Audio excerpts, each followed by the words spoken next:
Benvenuti a tutti. Podemos empezar. Bienvenidos a todos y gracias por participar en este encuentro sobre el siervo de Dios Antonio Gaudí.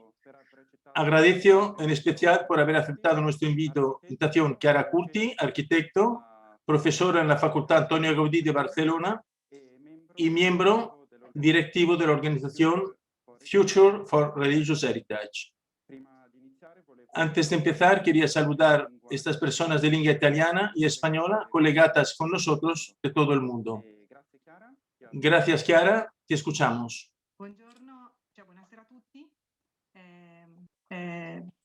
Buenas noches a todos. Empiezo compartiendo pantalla con todos vosotros.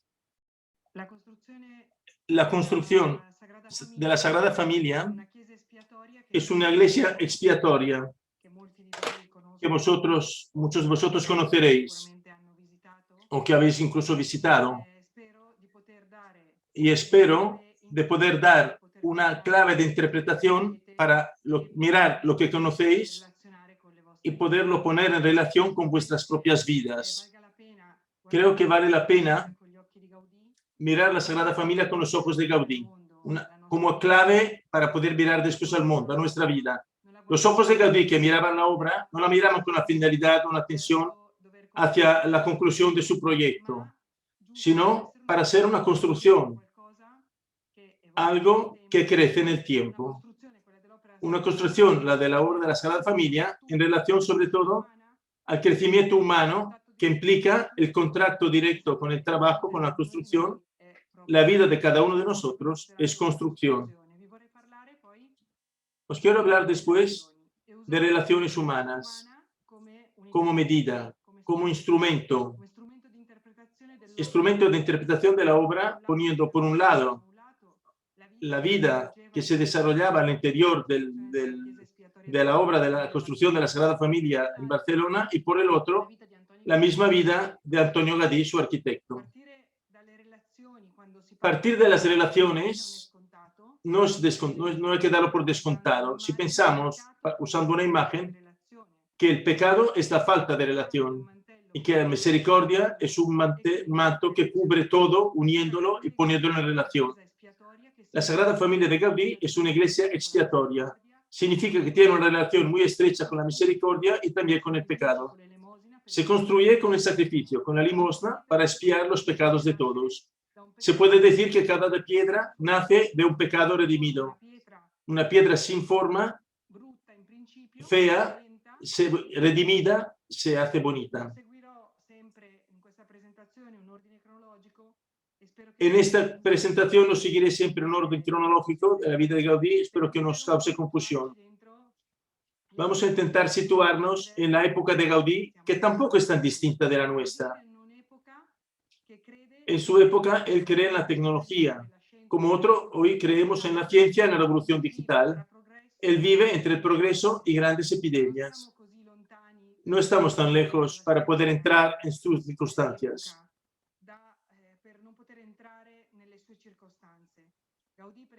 Gaudí, por ejemplo, ve nacer los grandes transatlánticos, y las máquinas, la fuerza contra el mar, el control del espacio, la industria y en particular la transformación de Barcelona gracias al textil y el skyline de las grandes ciudades que él conocía bien como París. Los trenes, como vertebradoras del territorio, aquí vemos la estación más grande de Barcelona, y las grandes migraciones para el trabajo en las industrias. Y también las epidemias de cólera y de fiebre amarilla que cada 5 años atacaban la ciudad.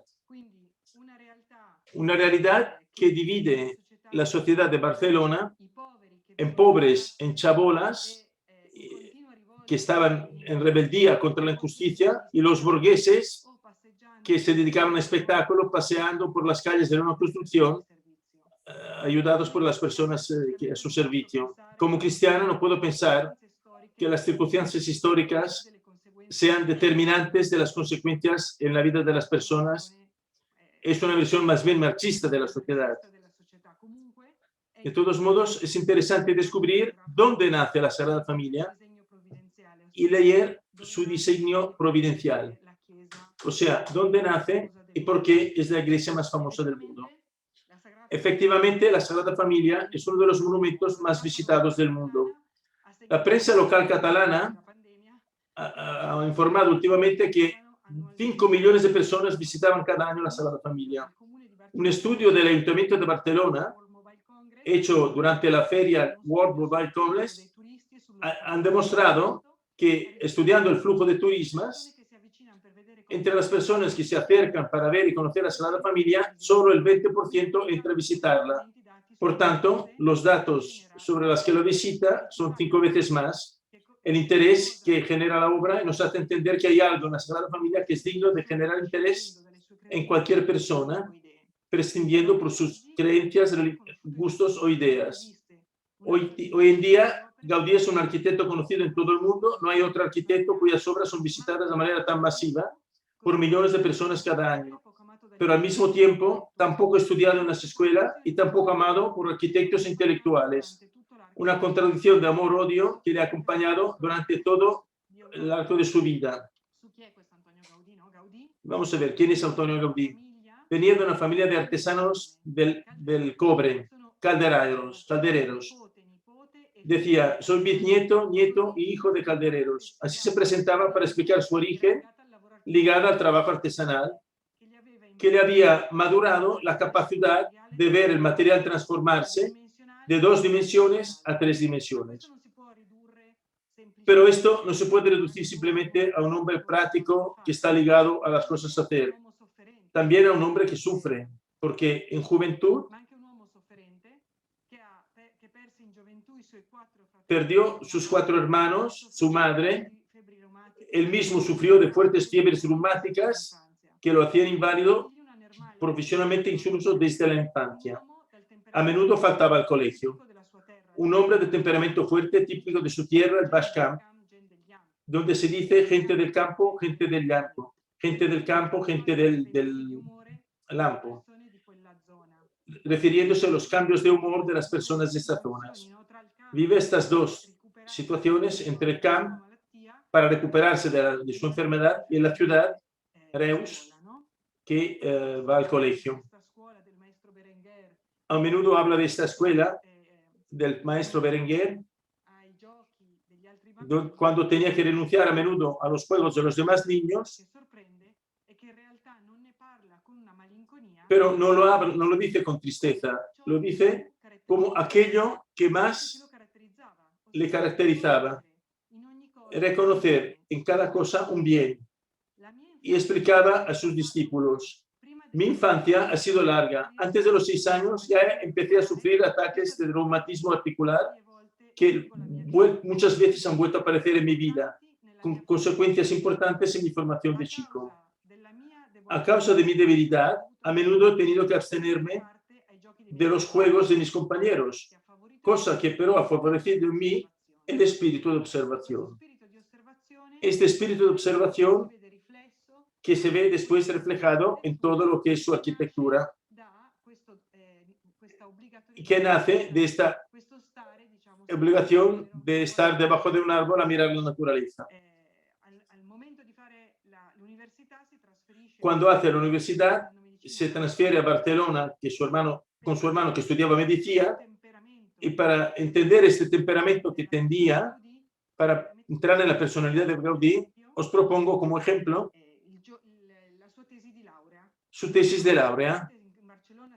Justo cuando en Barcelona se están construyendo los grandes edificios públicos dibujados por las escuelas de arquitectura, él dibuja una alternativa del Paraninfo.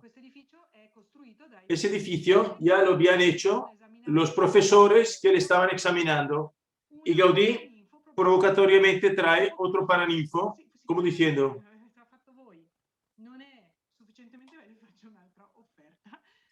como que el que habéis hecho no es bastante parecido, yo os propongo este otro.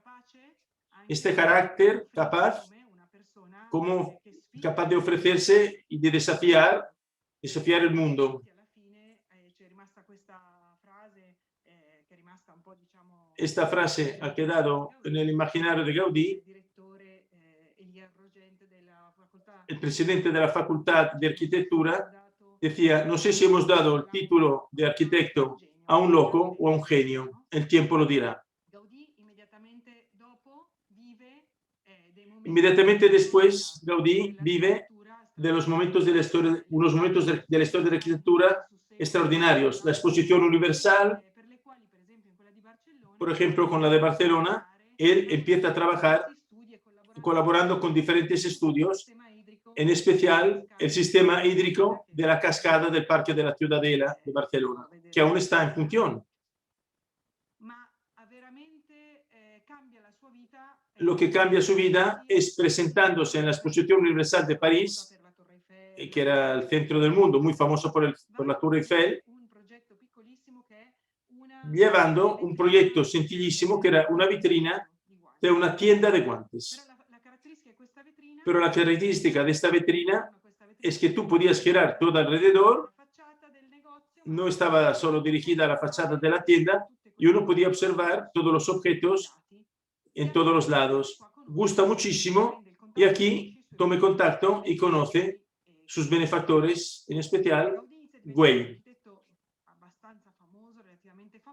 Empieza a ser un arquitecto bastante famoso y es que también quiere ser famoso, quiere vencer el mundo y por tanto presenta a todos los concursos de la ciudad.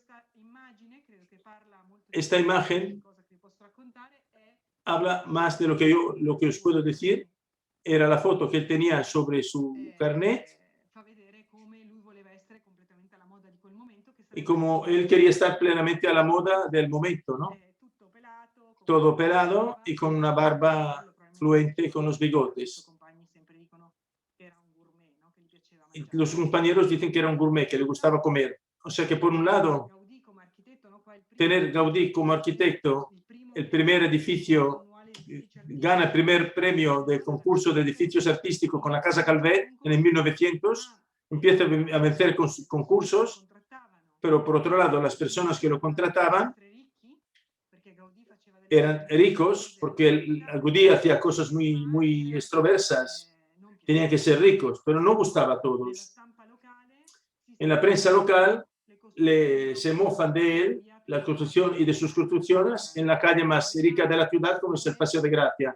Aquí vemos la Casa Batlló y esta es una viñeta que le toma el pelo.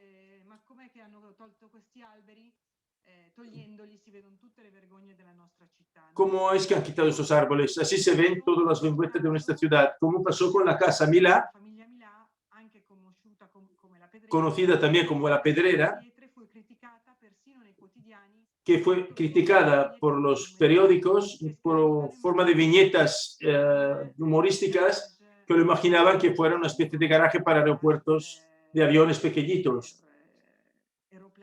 Tanto era estrosa su forma. O también como un arca de Noé para muchos animales, o simplemente el resultado de un terremoto.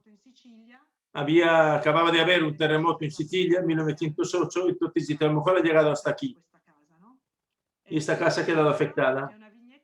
Es significativa una viñeta, un dibujo en el cual se tomaba el pelo a todos los modernistas, muchos de ellos amigos de Gaudí, en el cual se dejaba entender que dejando de hacer aquella manera, tenía que haber ido todos al manicomio de San Boi de Llobregat.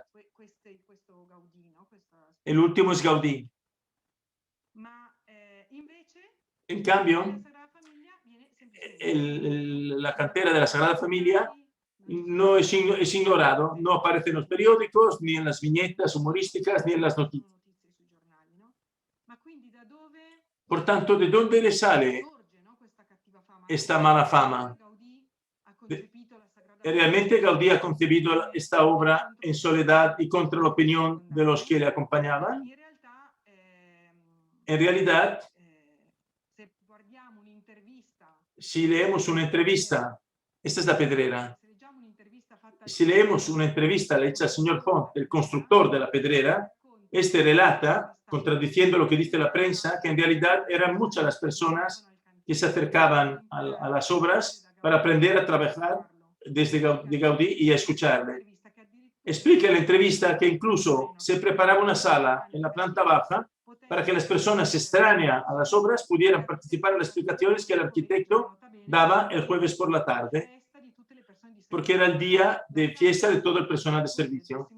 La sala, como relatan testigos oculares, se llenaba siempre de gente escuchando, incluso cuando hacía frío. El señor Font relataba que Gaudí abandona esta obra gigante situada en la calle más prestigiosa de Barcelona por una discusión con la propietaria, la señora Rosario Quimón, y el señor Milá, su esposo. La razón del abandono de la obra es significativa.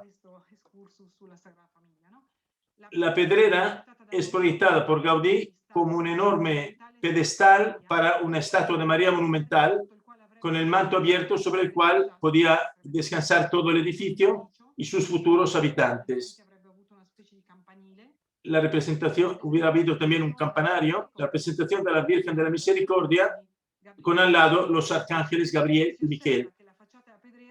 Si se observa la fachada de la Pedrera, observamos la Ave María grabada en las paredes, y también en los techos internos se pueden leer himnos y oraciones a la Virgen. María, no te sepa mal ser tan pequeña, también lo son las flores y las estrellas. Por tanto, el desacuerdo con el propietario surge por cuando en la ciudad Barcelona se estaba preparando una revolución anticlerical que explosionará en la Semana Trágica, que fue el preludio de la Guerra Civil Española. Un anticlericalismo que se desemboca en una antirreligiosidad. El señor Milá, temiendo que esta casa suya tan marcadamente mariana, pide a Gaudí que cambie la imagen. Critica a los artistas y sus sueldos. Gaudí, frente a esta petición que hubiera cambiado totalmente el sentido del proyecto, se rehúsa totalmente de llevar a término la obra, porque pensaba que la imagen de la Virgen con el manto abierto fuera el elemento característico imprescindible. Después de la ulterior negativa del señor Milá, Gaudí decide de triplicar su parcela, su dinero, y abandonó la obra y dio todo a la Casa de la Caridad, a los pobres de Barcelona. Estamos entonces en entrar en la época cuando surge la Sagrada Familia. Después de esta obra, el Gaudí decide de no dedicarse más a las obras civiles, cobra un sueldo solo de la Sagrada Familia y su vida se concentra totalmente en la Sagrada Familia los últimos 15 años. 3 imágenes, una foto y 2 cuadros de San Martín de Provenzal, el barrio que fue absorbido por Barcelona, cerca de donde estaba lo que hoy el Papa llamaría una periferia geográfica y existencial. Esa transformación, comenzada con la revolución industrial, la producción del comercio del textil, el comercio con Inglaterra, la llegada de inmigrantes atraídos por la posibilidad de un trabajo, la exposición universal, la expansión urbanística, los primeros sindicatos anárquicos, caracterizan a Barcelona de final del siglo XIX.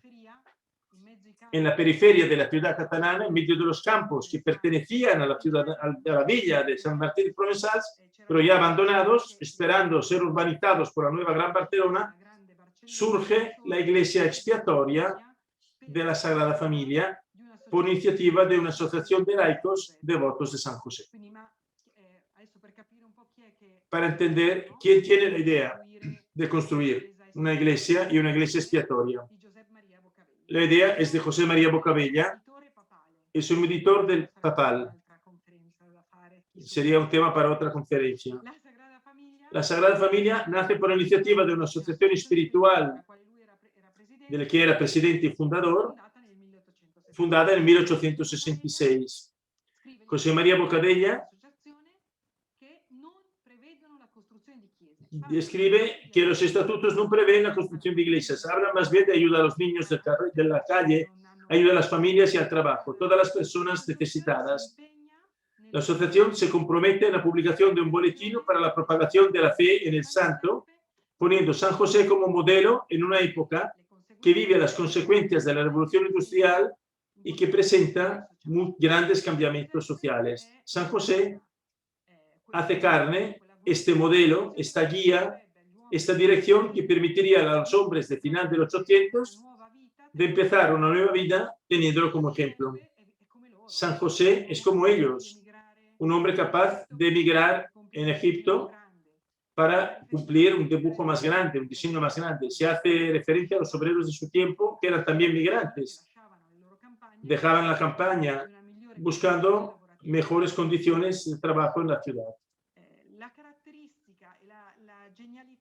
La genialidad de este boletín, que era muy sencillo, la traducción en el castellano. Traduce en español algunos textos seleccionados del santo que vienen principalmente de la Francia y de Italia, donde San José estaba muy seguido. Y en estos modelos se propone San José como ejemplo de padre, de familia y de trabajador.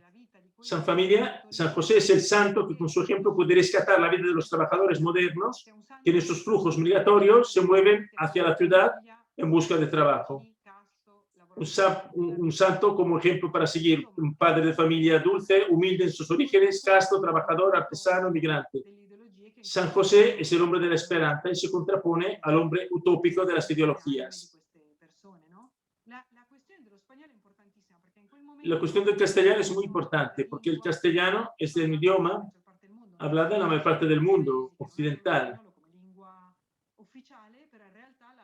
Por ejemplo, en Estados Unidos, en toda Latinoamérica,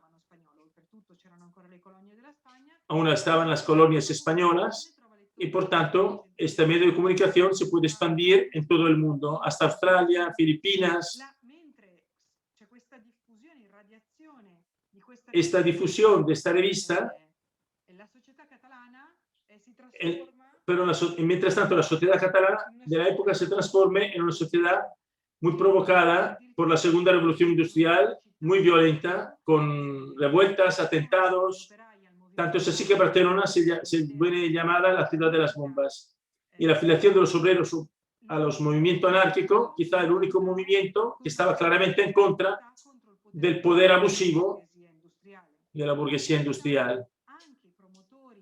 En realidad, también los promotores de la Sagrada Familia son movidos por una voluntad de liberación, no según un manifiesto de proyecto de intentos sobre cuestiones sociales, ideológico, sino como una acción individual que propone una acción metodológica, una acción, un aspecto metodológico y espiritual ligado a la posición humana, tanto del que va a construir como de quien trabajará y como de los que participarán.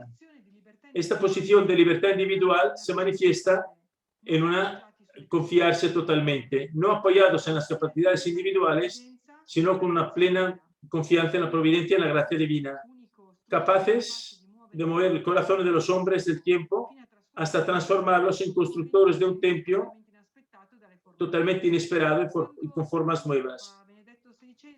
Cuando vino el Papa Benedicto XVI en la homilía de la dedicación de la Iglesia, él realizó lo que hoy es uno de los deberes más importantes: superar la separación entre conciencia humana y conciencia cristiana, entre existencia en este mundo temporal y abertura a la vida eterna, entre la belleza de las cosas y Dios como belleza. Antonio Gaudí realizó todo esto no con palabras, sino con piedras, líneas, superficies y vértices. En realidad, la belleza es la gran necesidad del hombre. Es la raíz de la cual surge el tronco de nuestra paz y los frutos de nuestra esperanza. La belleza nos revela a Dios, porque como Él, una ópera bella es pura gratuidad, invita a la libertad y nos arranca del egoísmo. Volviendo a nuestros devotos de San José, en 1875 aparece una primera nota que habla de que quieren dedicarse a construir una iglesia. ¿Qué ha pasado? Estos boletines que se han difundido en todo el mundo han permitido de recoger limosnas muy significativas y que ellos proponen como óvulo de San Pedro ofrecerlo al Papa. A visitar el Papa Pío IX. Estaba encerrado en el Vaticano por las peleas con el Estado italiano y el Papa los dirige a Loreto, donde está la Basílica de la Santa Casa.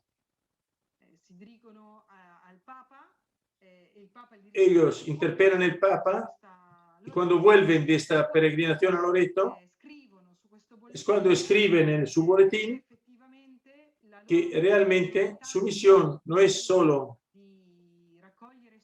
la de recoger dinero por la revista, sino para dejar un signo en la ciudad de Barcelona.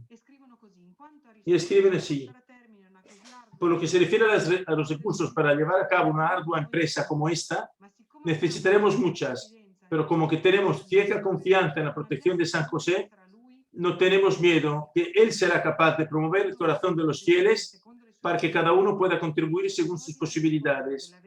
La limosna del pobre y de la viuda, así como los millones, serán expresión del Evangelio. La transformación del corazón aparece aún en el pergamino del acto de colocación de la primera piedra.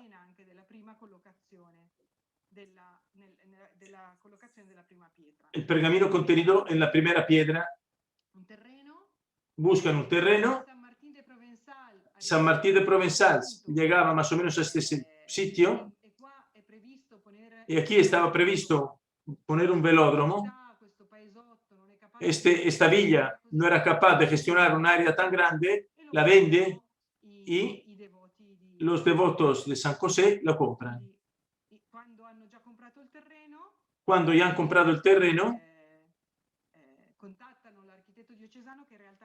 contactan un arquitecto que hacía muchas iglesias para la diócesis, nunca fue de arquitecto diocesano, y propone este proyecto que veis aquí, una neogótica, como hay muchísima, con la única característica que el campanario es muy alto, 80 metros.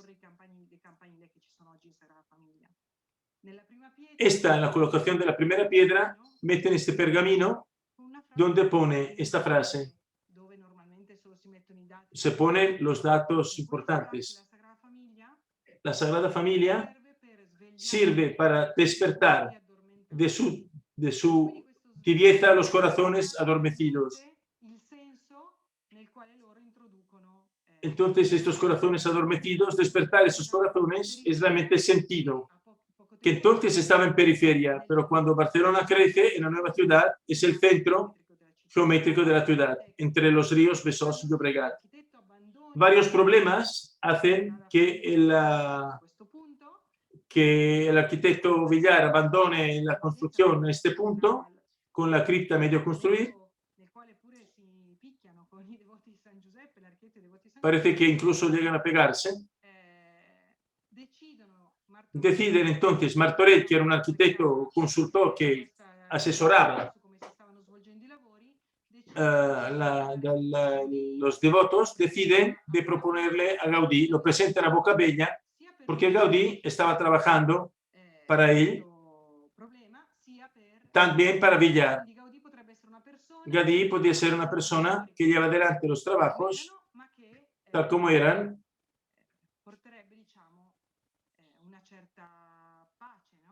y traería paz en esta construcción tan complicada. Y se pueda entonces acabar esta iglesia neogótica. En realidad, Antoni Gaudí, que es joven arquitecto en ese momento, que sucede provincialmente, Francis de Paula Villar se había ofrecido gratuitamente para hacer este proyecto. Al contrario, al final pide de ser pagado y por tanto Gaudí no es el famoso arquitecto, no es el que hace el primer proyecto, pero introduce una novedad absoluta. La cripta ya empezada introduce una capilla dedicada a San José ya acabada totalmente. Por esas escaleras que permiten el acceso a la cripta,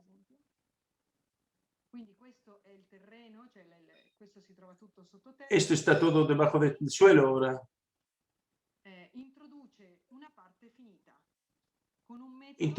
Acaba una parte, acaba la parte de la capilla de San José. El primer proyecto que él firma de la Sagrada Familia es de 1884, donde se ve la capilla de San José con todos los detalles. Está todo como una semilla, donde crece ya toda la flor. No es que después la naturaleza hace caer del cielo las flores. Ya está todo en esta primera semilla.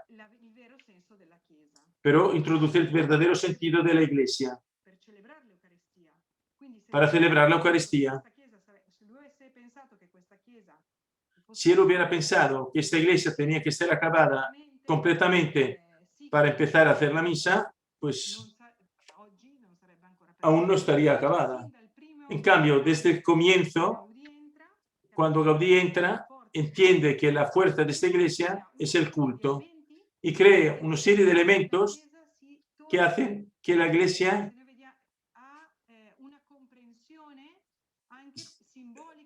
que se puede entender también con una comprensión simbólica para la gente sencilla. Esos capiteles propone el acanto.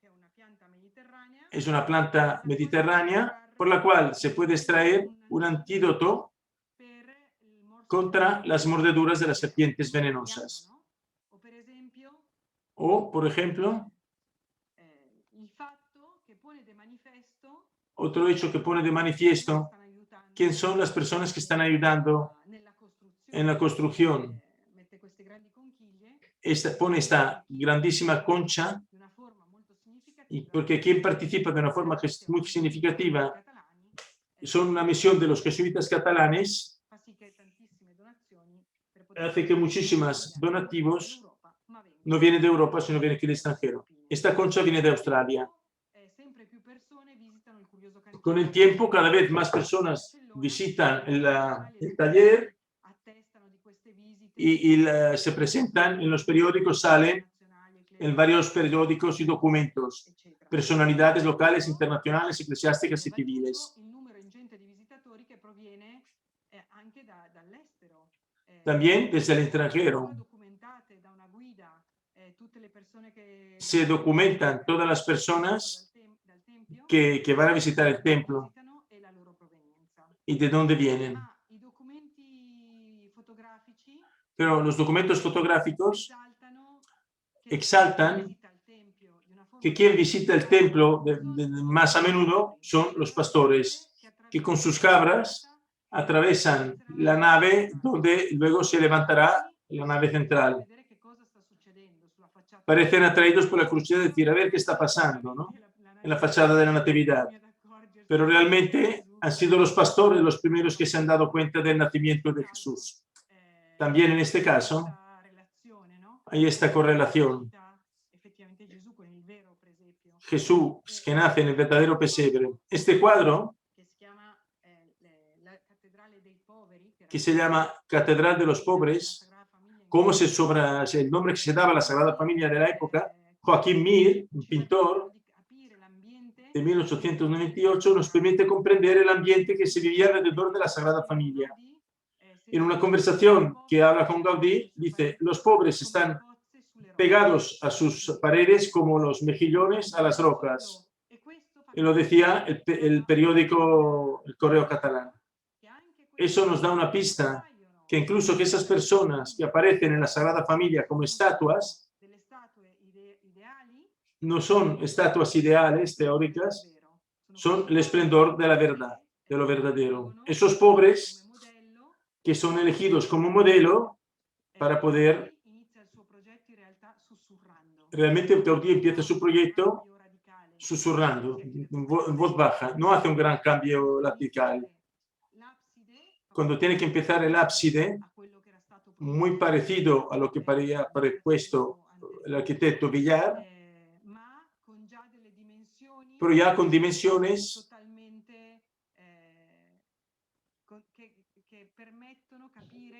que permiten entender esta voluntad de superar el proyecto de Villar. Antonio Gaudí es un joven arquitecto que providencialmente ha sido elegido para dirigir el taller, que no es suyo, pero que bajo su guía se transforma. El proyecto de una iglesia neogótica, que era la moda del tiempo, coge unas dimensiones y unas formas inesperadas.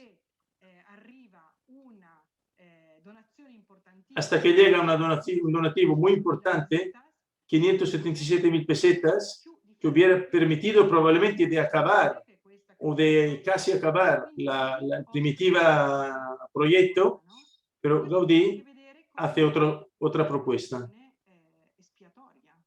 y tiene que ver con la función expiatoria, porque dice, si yo acabo esta iglesia, nadie más podrá contribuir.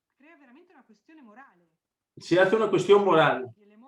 Si yo vivo de limosna para expiar los pecados, ofreciendo esta posibilidad, esto es un instrumento ofrecido al mundo que permite que sus vidas recuperen un valor. Y esto es lo que él quiere, que no quería acabar el dinero, pero entonces un proyecto mucho más ambicioso,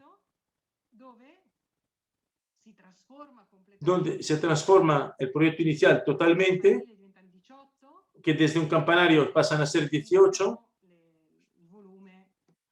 y se hace 3 veces más grande el volumen y la altura.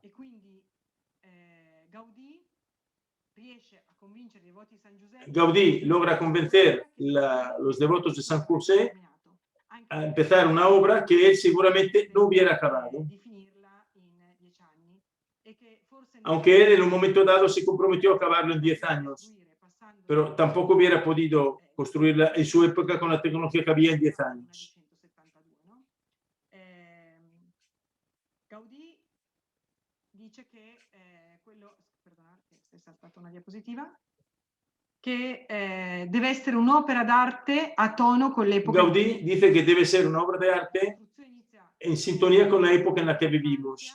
Por tanto, la construcción empieza con los misterios de la infancia de Jesús.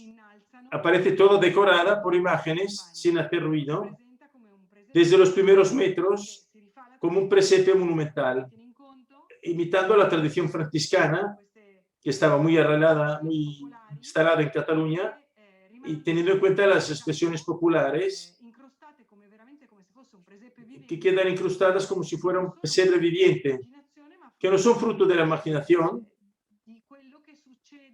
sino fruto de lo que sucede en lo que vivían las personas en estas épocas. Se preguntaba por el autor de esta extrañeza, dice, no soy yo, Gaudí contestaba, no soy yo que construyo la Sagrada Familia, es ella que me construye a mí, subrayando la íntima relación entre su trabajo profesional y su crecimiento humano. Introducir toda la naturaleza, que es un elemento finito, en esta iglesia, lo hace infinito. Esta relación entre finito e infinito, con ese deseo de alcanzar un valor. Muchos ejemplos de animales, de naturaleza. Aquí hay un búho. Cuando lo explicaba a los niños, Gaudí decía que no se confundieran. El búho tiene los ojos muy grandes, pero no ve casi nada. No os dejéis engañar por esas imágenes. Él quería mostrarse en cada momento por las cosas verdaderas. Y por tanto, también en el Parc Güell, por ejemplo, propone unas imágenes del cielo, cómo era el cielo que conocíamos en ese momento, lo que se conocía a nivel científico.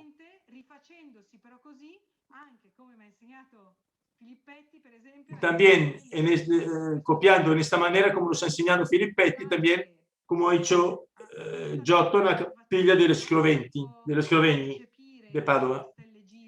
O también en esta observación que se puede percibir que las estrellas giran. O en la Gala Placidia, en el mausoleo de Gala Placidia en Ravenna, ya ven, y Van Gogh también, esas estrellas que giran, ese dibujo de Van Gogh. Aquí la veis al final, cuando ya empieza a crecer la ciudad. Crece en medio de la vida en unas chabolas de obreros muy pobres, como veis. Gaudí conoce profundamente la situación de los pobres porque ha estudiado de cerca el problema de los obreros, el problema obrero y el problema del proletariado. En particular, él dibuja y construye una parte de la cooperativa obrera de Mataró, Mataronense, la primera cooperativa ligada a un proyecto socialista. Y sus estatutos fueron escritos por Marx. Para entender la importancia de esa cooperativa, la deja inconcluida, pero le queda esta capacidad de sintonizarse y de entender el problema de los obreros. Por tanto, su manera de trabajar, me gustaría hacer una pequeña paréntesis de los últimos 15 años de Gaudí dedicado a la Sagrada Familia, que dedicó en exclusiva a la Sagrada Familia, los últimos 15. Los años en los que continuamente se manifiesta que no es él que construye la Sagrada Familia, sino que es la Sagrada Familia que es el que construye a él, evidenciando la sumisión a la misión, creciendo en la fe, porque las circunstancias son como una invitación personal para él a cambiar vida respecto a lo que estaba haciendo. Mientras los movimientos obreros catalanes atacaban los problemas en forma polémica, con la construcción de la Sagrada Familia, él busca una solución humana, abrazar todo lo que hay, como un diseño, un dibujo divino, un proyecto divino. Entonces empieza a introducir en esta gran fachada, además de la naturaleza, incluso imágenes que propone en yeso, en la primera formación, haciendo calco de las personas que trabajaban con él y que repiten como una historia ligada a la construcción de la Jerusalén celestial. Podemos imaginar el Apocalipsis con los ángeles que tocan, los niños que participan. Han sido muy criticados porque eran un poco feos. Esos niños que son los últimos, y luego los se rehicieron, porque los primeros se hicieron en yeso, luego los hizo Sató en piedra, como todas las estatuas. Y la Sagrada Familia crece como una flor dentro del campo y que permite a todas esas personas de poder formar parte con sus vidas, tanto con sus donativos como haciendo modelos y trabajando. Estamos viviendo en un momento, este exceso de imagen, cuando en la mentalidad de la sociedad catalana el rechazo de las imágenes está latente en la sociedad catalana, en continua colaboración, o digamos contacto con el mundo protestante. Y parece ser que entonces esas imágenes son las que desencadenan el anticlericalismo. Y hace que no haya tanto interés hacia esta.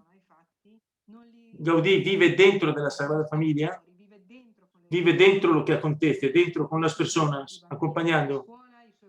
En el fondo se ve la escuela, sus obreros en fila, él está besando el crucifijo en los actos de la Cuaresma. En un momento dado también se le pide de poder modificar.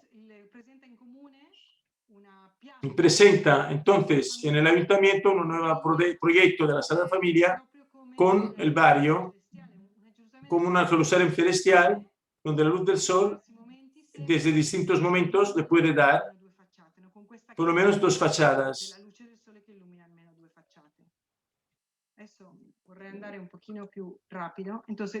Tengo que ir un poco más rápido.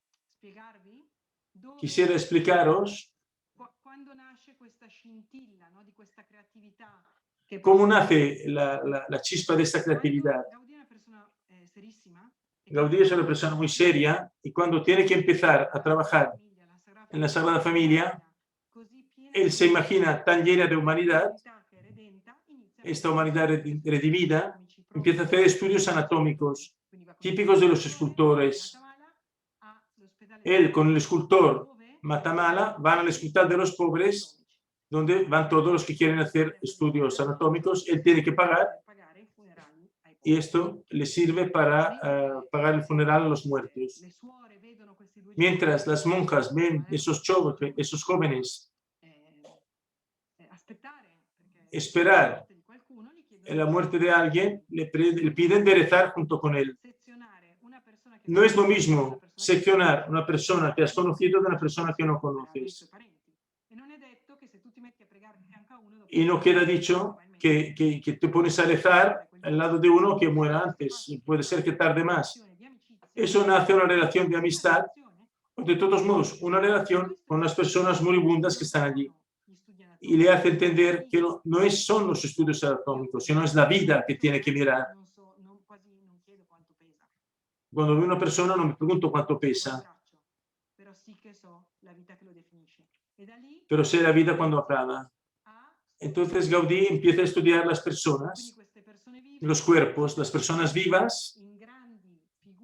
Estas personas vivas se transforman en grandes figuras para la Sagrada Familia. Pero no de forma moralista. La buena hace la Virgen, el malo hace el malo, sino como una humanidad redimida que participa de esta gran fachada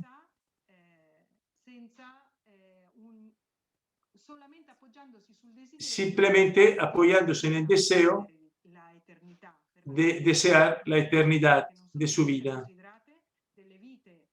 Las vidas no son consideradas, que ni siquiera están censadas, no son importantes para el mundo, pobres de solemnidad, en español, que son un número, ni siquiera tienen nombre. Improvisamente se convierte en una vida que tiene un valor infinito para siempre. Entonces esos calcos, todos esos calcos, hace varias variaciones, hace cursos de foto, usa los espejos para ver los diferentes aspectos en diferentes ángulos y todos quieren participar. Incluso una persona que podía formar el movimiento anarquista, cuando veo que mi hijo, mi marido, mi madre aparece en la fachada, tengo el deseo que esté allí para siempre. Llena el templo de todas esas pruebas, de sus modelos, pero también imagina a la base de las naves estos bajorrelieves, cada uno de ellos expresa una de las tecnologías que han intervenido. Quería hacer ejemplos de la importancia de este aspecto no moralizante de Gaudí, de la elección de las personas. Por ejemplo, esta figura de Jesús trabajador, cuando el jovencito está en el taller de Nazaret, que está mirando lo que hace, joven. Jesús era un carpintero. Está representado imitando a Piso, que es un dibujante, colaborador, anárquico, amigo de Gaudí, ligado a las vanguardias, a Picasso. Gaudí le reconoce que es un gran dibujante y le invita a trabajar en la Sagrada Familia. Entre que era guapo, era joven, anárquico, hace que no se acostaba muy pronto por la noche, evidentemente. Hacía vida bohemia con mujeres.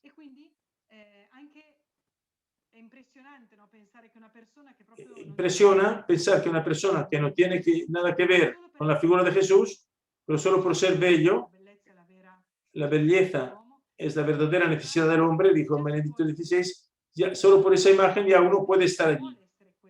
Quiere estar allí en la fachada. Luego son las circunstancias. Y eso es tan verdadero, que cuando en el 36 las tropas revolucionarias entran en la Sagrada Familia y destruyen la cripta y todo lo que puedan y profanan las tumbas, justamente Ricardo Pisso no permite que la tumba de Gaudí sea profanada porque él la defiende contra los anárquicos y siendo un anárquico él mismo tenía autoridad. Entonces se cumple esta verdad, como también la preocupación que se muestra en Gaudí frente a la vida de las personas, los que se preocupaban de que los obreros no se emborracharan, que las mujeres no abortaran. Era muy amigo de la Francisca Bonmaison, una mujer excepcional que promueve las escuelas para mujeres obreras. Y esta imagen, cuando tiene que representar el soldado romano que mata a los inocentes en Belén, este romano en realidad es el posadero de la taberna que vendía el vino a los obreros y que los empujaba a emborracharse. Era una de las grandes plagas del momento, porque las personas eran pagadas en la hostería, en la taberna. Entonces esto significa cómo era de importante la taberna para los obreros, pero que sobre todo los niños no son niños de 2 años, como dice el Evangelio, sino son fetos macrocéfalos, porque en aquel momento la clase obrera estaban obligadas las mujeres a abortar para poder seguir trabajando en las hileras. Por tanto, toda esa verdad se traduce en un momento donde las imágenes religiosas son lejanas, la Virgen con las de los dolores con las 7 espadas en el corazón, son imágenes que quedan casi fuera de la realidad. En cambio, el corazón está representado como un corazón anatómico. Él quiere estar dentro de los hechos. Los apóstoles son trabajadores que estaban allí alrededor. Uno delgado, San Matías. Detrás de la cartulina está escrita sin trabajo. Entonces, en esta vida redimida entra todo. Dice Joan Maragall, uno de los grandes amigos de Gaudí, un hombre de la burguesía que tenía también un rechazo de este mundo tan extrañado, que ha llevado a la Semana Trágica de 1909, que escribe: observad ahora lo que pasa dentro de este recinto invisible y os encontraréis más adentro del templo. No, ciertamente aún no está ni el altar, ni la imagen, ni el santo sacrificio, ni los fieles, ni los sacerdotes. Es todo campo. Pero ya está la luz del sol, que de otra manera ilumina de forma trascendente vuestros ojos. Hay árboles dentro del templo y pájaros que vuelan, y el tierno verde de la hierba de este tiempo que ilumina. Niños que juegan, hombres que descansan, mujeres atareadas y ancianos contemplando el sol, contemplándose al sol. Hay pobres, que es lo primero que un templo necesita. Realmente tiene razón, porque en 1915, cuando la España, en un momento peligrosísimo, porque se declara neutral en la Primera Guerra Mundial y puede ser abastecer de toda Europa de todo, una escalada de la inflación hace que hay un montón de pobreza. Entonces ya no reciben donativos. La prueba del hecho de que un templo vive de la limosna. Quiere hacer un pequeños cursos sobre una imagen al que le tengo mucho cariño y que habla de esta humanidad de vida, de este desiderio, como la verdad del hombre es realmente es lo que ha captado Gaudí, y lo que atrae a todas las personas cuando entran en la Sagrada Familia es este percibir ellos como son, y como son tienen algo que ver con aquello, con esta belleza. En el 1893 explota la primera gran bomba en el liceo de los anárquicos, que mata 20 personas. Las bombas eran 6 y había 6 las que habían preparado el atentado. Pero la única que explota es la de Salvador. Este señor que lo vemos aquí, este señor siembra el terror en Barcelona. Hay un problema aquí.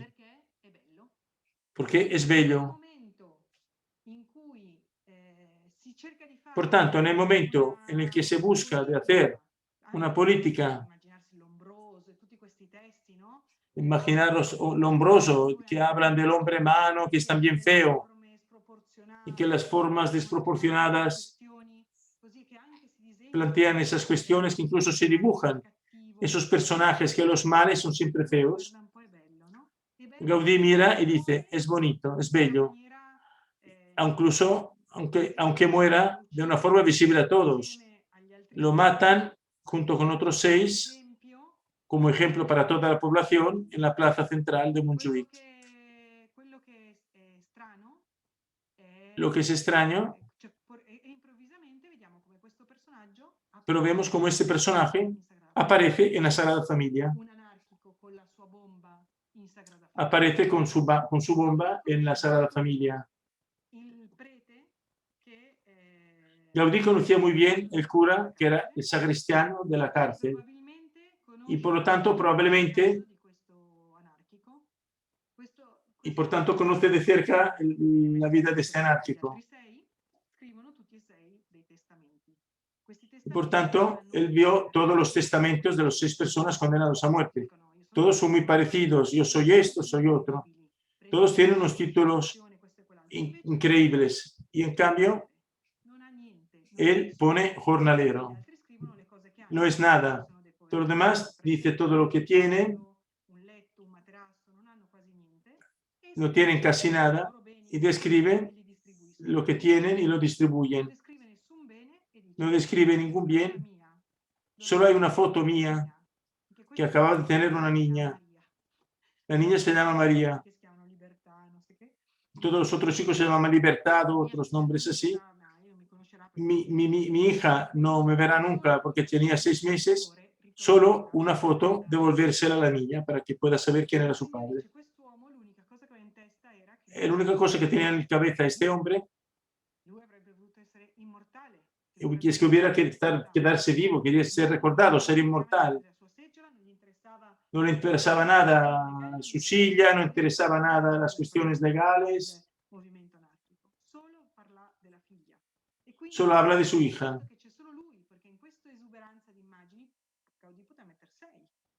Porque en esta exuberancia de imágenes hubiera podido poner 6. Y sin embargo solo pone este.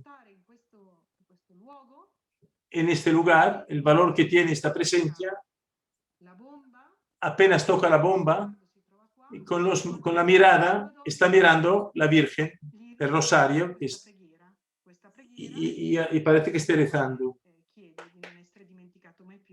Pide de no ser olvidado. Aquí donde todo lo pueden ver. Esta es la imagen de la capilla del Rosario. Enfrente tenemos una representación de Gaudí que muere, la buena muerte. Representa la buena muerte. En este conjunto su vida es recordada. Y su vida tiene un sentido. El tiempo se ha acabado, pero si queréis, a ver qué dice Filippo, explicar un poquito las escuelas. Adelante. Hay otro hecho que define la forma con la que se construye la Sagrada Familia, que no está hecha solo de estructuras arquitectónicas y que Gaudí no explica nunca, pero de lo que habla muchísimo Gaudí es la verdadera obra expiatoria de Gaudí. Gaudí era un hombre rico porque había hecho muchas casas, él no estaba casado, no tenía familia, por tanto había ahorrado, tenía dinero, gasta todo ese dinero para los momentos críticos de la Sagrada Familia, para pagar él mismo la continuación de las obras, pero sobre todo en 1909. Hay un problema social. Ya os he explicado la ciudad de Barcelona, el sottofondo. En aquel momento, Alfonso XIII, el rey, decide mandar hombres a la guerra en Marruecos. Pero todos los que podían pagar un impuesto podían ser exentadas de ir a la guerra. Y por tanto, solo tenían que ir a los muertos. Ya habían pasado cosas parecidas cuando habían muerto todos. Por tanto, una rebelión general. Y por tanto, visto que el clero apoyaba esta burguesía, el clero no defiende a los pobres ni los ayuda, entonces explota esta semana en la que se queman todas las iglesias, todos los edificios religiosos de la ciudad de Barcelona. Se crean barricadas como esta. Este es el aspecto de algunas de esas iglesias. Las iglesias son destruidas. ¿Cuál es la reacción de Gaudí frente a esto? Realmente la Sagrada Familia no se toca. Sí, está en periferia, pero hubiera podido llegar hasta allí. ¿Qué desencadena esto en Gaudí? La certeza de lo que falta a esta gente es el amor. Todas esas personas, ¿qué es lo que están reclamando? De ser ricas, quizá, pero no es posible. Pero todos esos migrantes que han venido todos, que los migrantes no vienen de familias ricas. Viene uno, luego paga para que venga el otro, son familias familiares. Por un lado todo femenino, por el otro todo masculino. Cuando se van a ver las visitas apostólicas de los obispos, los párrocos están aterrorizados de la promiscuidad sexual y de los pecados sexuales que se hacían. Pedían haciendo casas solo para hombres y solo para mujeres. Los párrocos se excusan que la gente no viene a misa porque no tienen los trajes y los zapatos para venir a misa. Todo esto hace que haya poca gente en la misa. ¿Cuál es el problema de una familia? El hecho de que no puedes educar a tus hijos, porque en las chozas que tenían no los puedes escolarizar. Dice, haré un colegio para los niños del barrio y construye esta escuela que parece pequeña pero es grande. Llegaba a tener 180 niños porque en Barcelona hay un clima que permite estar fuera casi todo el año y por tanto hacen unas cabañas y unos patios que lo reparan del sol. Y hay esta escuela de la cual hasta Le Corbusier habla de esta escuela. Estaba hecha toda la fachada de la Natividad y Corbusier se fija en la escuela. No dibuja nada de la Sagrada Familia, solo dibuja esto que parece algo moderno. Otra gente también dibuja estas cosas de la Sagrada Familia, hablando de esas formas. Pero en realidad, la realidad de la Sagrada Familia es esta. La forma, la sección de este edificio corresponde a la intersección de tres corazones. O sea, esta escuela está hecha para que, en honor de la Sagrada Familia, para que las familias puedan volver a ser familias. Era una escuela mixta, privada y gratuita, cosas que en aquella época no existían, en la cual ya que tú no puedes adoctrinar hijos que son hijos de anárquicos, entonces se parte siempre de la experiencia y no de una teoría. No puedes hacer que sea un niño un sabiondo en su casa, sino que aprenda de la experiencia, capaz de juzgar. Y una cosa que me parece extraordinaria en esta época es que todos los niños que participaban de esa escuela son vacunados. En una época cuando las epidemias continúan a surgir, donde tienen un grandísimo impacto es en la ciudad, muy ligada al comercio con el puerto, donde entraban las epidemias. Pero los niños de la Sagrada Familia son todos vacunados. Y esos niños se convierten improvisamente en los protagonistas que invitan a otros colegios donde ellos hacen las guías y le acompañan a ver lo que ellos viven cada día. Y aquí están documentadas cantidad de visitas donde esos niños son hospedados para poder para que puedan formar parte de esta Jerusalén celeste que se está construyendo y del cual ellos son los verdaderos protagonistas, porque son los que devuelven el amor, como el niño Jesús devuelve el amor en el mundo, y por tanto se crean unas estructuras, esos son andamios especiales para que las personas no estén en peligro y puedan visitar las obras a diferentes alturas. Esto es lo que dice Mir, como mejillones enganchados en las rocas, estos pobres que son acompañados en esta visita en la que ya pueden percibir a qué están llamados, cuál es el futuro de esta iglesia que será como un bosque. Le ponen también un cartel, no toquéis nada. Gaudí llegaba a hacer pequeños objetos para que la gente se los robara y tenía un recuerdo de su visita. Y también hay algo muy conmovedor, que un niño en una visita también tiene que jugar. Y por tanto, tener todas esas conchas que tenían que ir al ábside. Aquí está en construcción el ábside. En cambio, las conchas están aún abajo porque tienen que ser montadas más tarde. Y aquí se ve este sendero que gira alrededor, los niños iban a tocarlas y a jugar. A lo mejor el cuerno de este otro que está roto, quizá lo roto un niño. ¿Ves? Ahora están colocados en el ábside. Y no pasa nada, porque ese no es lo más importante. Lo importante es que los niños son los constructores de la Sagrada Familia. Y de hecho, se hace una fiesta del árbol, en la que Luis Millet, el director del Orfeo Catalán, del mejor coro, de los mejores de Europa en aquel momento, muy amigo de Gaudí, lleva a las monjas a cantar y los niños plantan los árboles donde en un futuro tendrían que haber estado las columnas.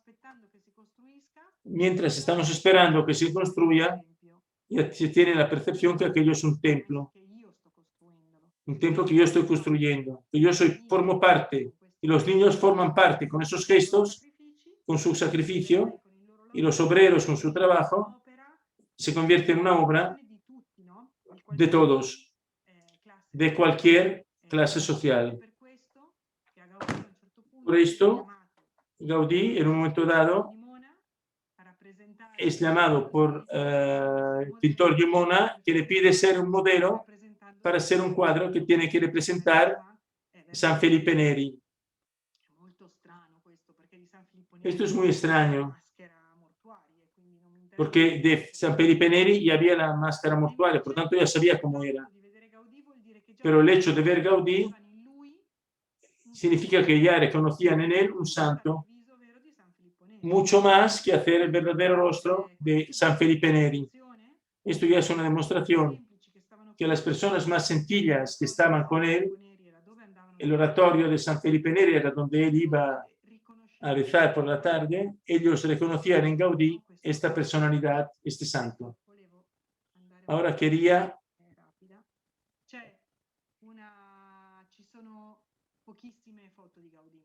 Hay poquísimas fotos de Gaudí. No le gustaba ser fotografiado. Tenemos muchas fotos de las personas a su lado, pero no de él. Pero de él no. Pero esta es muy famosa. Lleva el símbolo del círculo de San Luca. Esta está traída a la derecha de un trozo de un vídeo de Gaudí a una boda, a Montserrat, matrimonio de uno de sus obreros. Este vídeo lo tienen sus descendientes. Mientras Gaudí cuenta un chiste paseando, pero no logra acabarla porque acaba la película. Por tanto, muestra que esta idea, que no estaba hecha para los intelectuales, para personas lejanas, de este hombre inconstante del que todos hablan y critican, era la decisión de un hombre del lugar donde quería estar, con su pueblo, donde están los últimos, que construyen con él todo este paraíso. Y así muere. El 7 de junio del 26, un tranvía lo atropella, dos tranvías, uno de un lado, uno del otro. Un joven chico es el único que se cuida de él. Escribe en el relato, que escribe en su informe que estaba muy triste porque cuando era reconocido como una persona importante iba sin uniforme. Otra persona sencilla, como que iba vestido sencillo, no lo reconoce y lo llevan en aquel hospital de los pobres donde él iba a ver a los moribundos. En el momento, cuando se dan cuenta que no vuelve, porque no vuelve a casa por la noche, llegan un montón de cartas cuando descubren que está en el hospital de la Santa Cruz. Y llegan muchísimas cartas escritas a él. Lo han puesto entonces en una sala solo para él. Entonces aquí la prensa sí que recoge, cuando muere, hablan de él. Los periódicos hablan todo de él. Aunque no hablaban de la Sagrada Familia, parecía que él había sido olvidado. Tenía la voluntad de ocultarlo, pero no lo han podido ocultar el día de su funeral, cuando partiendo. Hay una leyenda urbana que dice que él pidió ser sepultado en la Sagrada Familia. No es verdad, porque era humilde. En su testamento no dice nada. Dice solo a quien deja las cosas. Dejó toda la Sagrada Familia. Cuando parte de la catedral, el cortejo fúnebre, 3,5 kilómetros. Aquí está el recorrido que hace con las calles del Plan Cerdà hasta llegar a la Sagrada Familia. Todas las calles llenas de gente. No son curiosos, porque hay gente que ha leído los periódicos y que siguen el féretro, cantan cantos, lanzan flores, leen poesías, digan 2 palabras. Eran personas que tenían algo que les había tocado. No era un curioso que se ponía allí a mirar. Y ha sido uno de los funerales más multitudinarios. Y está en los libros, un montón de libros de firmas, donde quien quería firmar, las personalidades o también simples ciudadanos que no conocían a nadie. Y también muchos analfabetas. Se ven muchos trazos muy iguales de gente que no sabía escribir.